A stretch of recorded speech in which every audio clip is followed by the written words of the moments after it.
नमस्ते। Divine journey में आप सभी का स्वागत है। क्यों मनाते हैं मकर संक्रांति? यह माना जाता है कि भगवान सूर्य अपने पुत्र शनि से मिलने स्वयं उनके घर जाते हैं और शनि मकर राशि के स्वामी हैं, इसलिए इस दिन को मकर संक्रांति के नाम से जाना जाता है।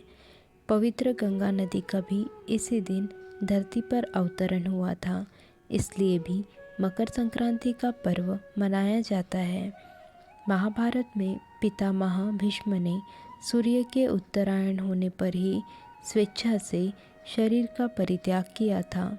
इसका कारण यह था कि उत्तरायण में देह छोड़ने वाली आत्माएं या तो कुछ काल के लिए देवलोक में चली जाती है या पुनर्जन्म के चक्र से उन आत्माओं को छुटकारा मिल जाता है, जबकि दक्षिणायन में देह छोड़ने पर आत्मा को बहुत काल तक अंधकार का सामना करना पड़ सकता है। स्वयं भगवान श्री कृष्ण भी उत्तरायण का महत्व बताते हुए कहा है कि उत्तरायण के 6 मास के शुभ काल में जब सूर्यदेव उत्तरायण होते हैं और पृथ्वी प्रकाश में रहती है, तो इस प्रकाश में शरीर का परित्याग करने से व्यक्ति का पुनर्जन्म नहीं होता है और ऐसे लोग सीधे ही ब्रह्म को प्राप्त होते हैं। इसके विपरीत जब सूर्य दक्षिणायन होता है और पृथ्वी अंधकारमय होती है, तो इस अंधकार में शरीर त्याग करने पर पुनः जन्म लेना पड़ता है। अनेक स्थानों पर इस त्योहार पर पतंग उड़ाने की परंपरा प्रचलित है। लोग दिन भर अपनी छतों पर पतंग उड़ाकर हर्षोल्लास के साथ इस उत्सव का मजा लेते हैं। विशेष रूप से पतंग उड़ाने की प्रतियोगिताएं भी आयोजित की जाती है। पतंग उड़ाने के पीछे धार्मिक कारण यह है कि श्री राम ने भी पतंग उड़ाई थी।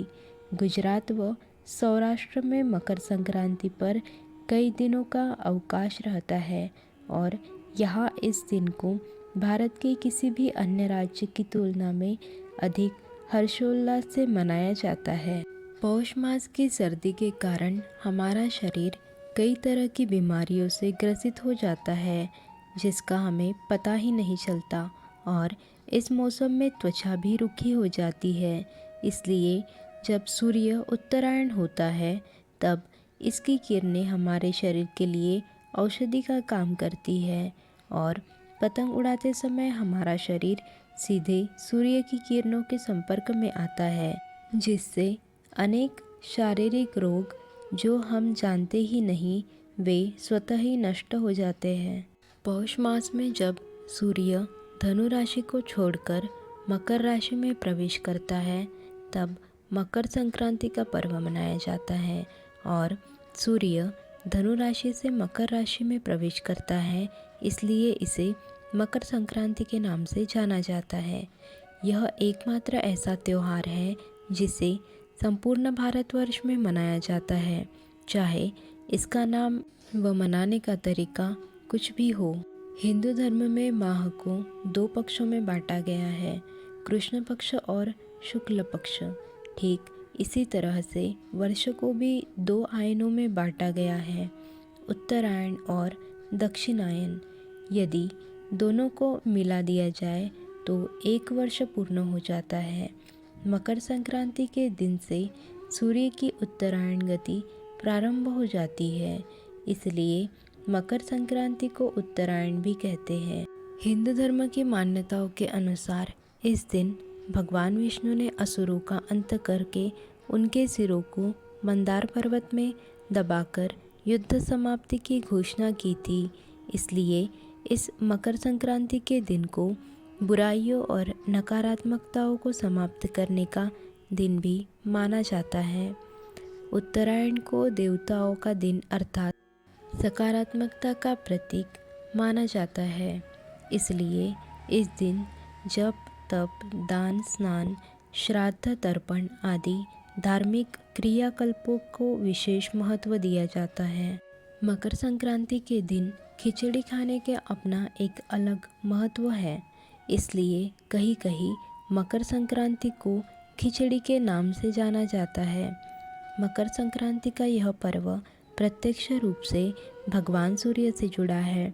मकर संक्रांति के दिन सूर्य उत्तरायण होते हैं। इस दिन सूर्य धनु राशि से परिवर्तित कर मकर राशि में आते हैं। यही कारण है कि मकर संक्रांति को सूर्य संक्रांति भी कहा जाता है। मकर संक्रांति को कई जगहों पर खिचड़ी के नाम से जाना जाता है और खिचड़ी के रूप में मनाया जाता है। मकर संक्रांति के पर्व को भारत के अन्य हिस्सों में विभिन्न रूपों में मनाया जाता है। केरल, आंध्र प्रदेश और कर्नाटक में इसे संक्रांति कहा जाता है। तमिलनाडु में इस पर्व को पोंगल पर्व के रूप में मनाया जाता है। पंजाब और हरियाणा में इस पर्व को लोहड़ी के रूप में मनाया जाता है। साथ ही असम में इस पर्व को बिहू के रूप में पूरे हर्षोल्लास के साथ मनाया जाता है। बिहार, झारखंड और पश्चिम बंगाल में मकर संक्रांति के दिन खिचड़ी खाने की प्रथा बहुत पहले से चली आ रही है। आज भी मकर संक्रांति के दिन इन राज्यों में खिचड़ी पकाने और खाने की अनूठी परंपरा है। खिचड़ी का महत्व क्या है जानते हैं। मकर संक्रांति को खिचड़ी के रूप में मनाए जाने के पीछे बहुत ही पौराणिक और शास्त्रीय मान्यताएं हैं। मकर संक्रांति के इस पर्व पर खिचड़ी का काफ़ी महत्व है। मकर संक्रांति के अवसर पर कई स्थानों पर खिचड़ी के मुख्य पकवान के तौर पर बनाया जाता है। खिचड़ी को आयुर्वेद में सुंदर और सुपाच्य भोजन की संज्ञा दी गई है। साथ ही खिचड़ी को स्वास्थ्य के लिए औषधि माना गया है। प्राचीन चिकित्सा पद्धति आयुर्वेद के अनुसार जब जल नीति की क्रिया की जाती है तो उसके पश्चात केवल खिचड़ी खाने की सलाह ही दी जाती है। शास्त्रीय मान्यता के अनुसार मकर संक्रांति के दिन खिचड़ी खाने का बहुत ही महत्व माना गया है। ऐसी मान्यता है कि मकर संक्रांति पर चावल, दाल, हल्दी, नमक और सब्जियों को मिलाकर खिचड़ी बनाई जाती है। मकर संक्रांति पर खिचड़ी के सहायक व्यंजन के रूप में दही, पापड़, घी और अचार का मिश्रण भी किया जाता है। आयुर्वेद और ज्योतिष में खिचड़ी का महत्व। आयुर्वेद में चावल को चंद्रमा के रूप में माना गया है। शास्त्रों में चावल को चंद्रमा का प्रतीक माना गया है। काली उड़द की दाल को शनि का प्रतीक माना गया है। हल्दी बृहस्पति का प्रतीक है। नमक को शुक्र का प्रतीक माना गया है। हरी सब्जियां बुध से संबंधित रखती है। खिचड़ी की गर्मी व्यक्ति को मंगल और सूर्य से जोड़ती है। इस प्रकार खिचड़ी खाने से सभी प्रमुख ग्रह मजबूत हो जाते हैं। ऐसी मान्यता है कि मकर संक्रांति के दिन नए अन्न की खिचड़ी खाने से शरीर पूरे साल आरोग्य रहता है। आशा करते हैं वीडियो आपको पसंद आया होगा। वीडियो को लाइक, शेयर और सब्सक्राइब करके कमेंट ज़रूर करिएगा।